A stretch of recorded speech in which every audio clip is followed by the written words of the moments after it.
Hi, it's Mr. E, and our aim for this video is how do we find reference and coterminal angles. The angle formed between the y-axis and the terminal side is 45 degrees.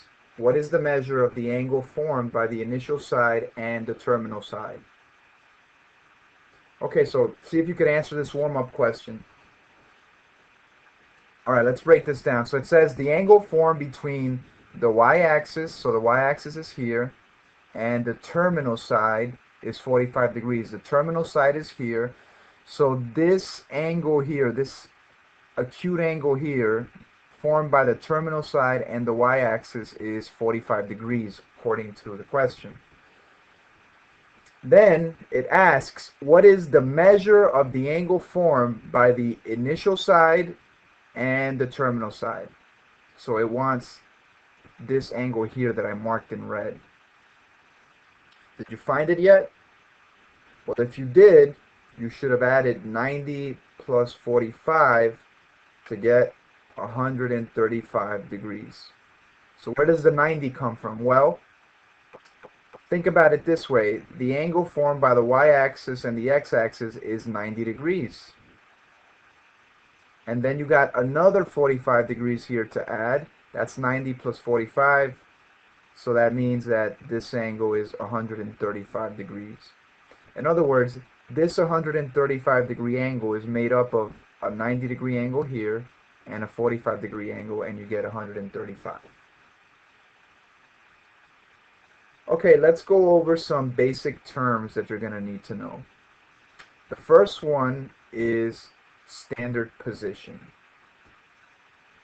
So what is standard position mean, or when is an angle in standard position? An angle is in standard position if its vertex is located at the origin and one ray is on the positive x-axis. So the angle that we're looking at here is in standard position because it meets this criteria.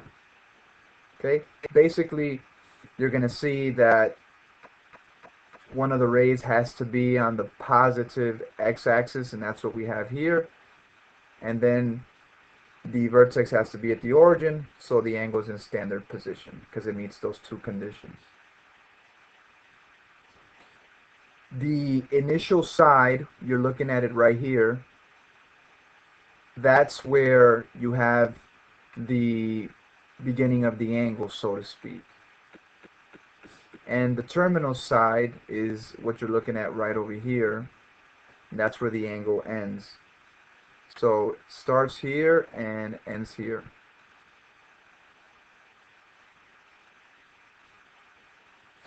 So coterminal angles. If two angles in standard position have the same terminal side, they are called coterminal angles. So what do I mean by that? So here's the initial side and here's the terminal side. This is going to have a coterminal angle, and it's just simply going to be this angle here. It's two angles in standard position, and they have the same terminal side. So those are coterminal angles. So let's suppose that this angle is 135 degrees. What's the coterminal angle? Well, the coterminal angle is going to be what? If it's going this way, it has to be negative. Okay, that's one of the things that we should note right now. When you are going in a counterclockwise order, you have positive angle measurement. When you are going in a clockwise order, you have negative angle measurement. So what's the measure of the coterminal angle here? Well, we know the whole thing's got to be 360. 360 take away 135, that's 225. So this angle has to be negative 225 because it has to be negative since it's going in a clockwise order, excuse me. Okay, so coterminal angles, if two angles in standard position have the same terminal side, they are called coterminal angles. So one of them is always going to be positive and the other one's always going to be negative. And their absolute value should always add up to 360. Reference angles, so this is going to require a little bit more explanation, but it's a very simple concept.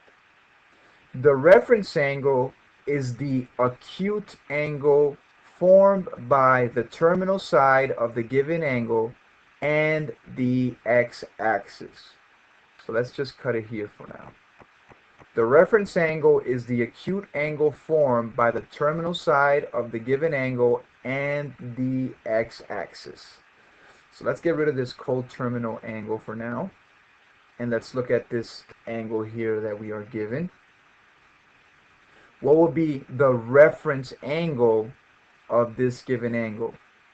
The reference angle is the acute angle formed by the terminal side and the x-axis.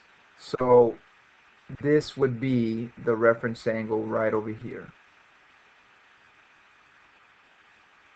So the reference angle would measure how much? Well, it has to be the supplementary of 135. So 180 take away 135, that's 45 degrees. So the reference angle is 45 degrees for this given angle here. Let's talk a little bit more about reference angles. Reference angles may appear in all four quadrants.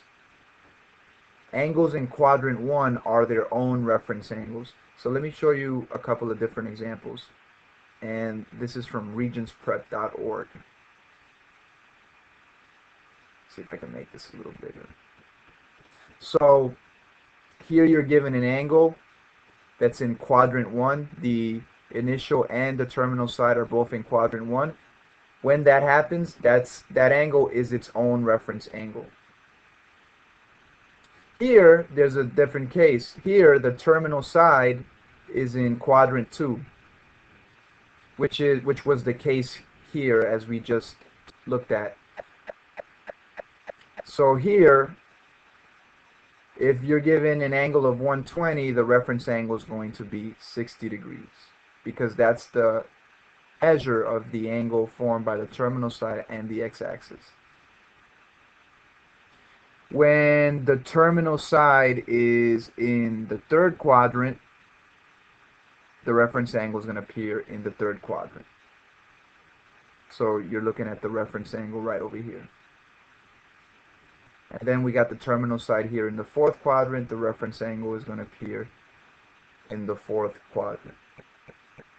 Okay, so the reference angles may appear in all four quadrants. They may appear in all four quadrants. And angles in quadrant 1 are their own reference angles. Okay, so let's look at our example 1. Find the reference angle. Well, let's go back to the definition. The reference angle, let's get rid of this, we don't need that, is the acute angle formed by the terminal side of the given angle and the x-axis. So here is our reference angle by the terminal side and the x-axis. So how much does our reference angle measure? Well, let's think about it this way. From here to here is 180 degrees. This is just one way to think about it, right? From here to here is 180 degrees. Since the whole thing is 230,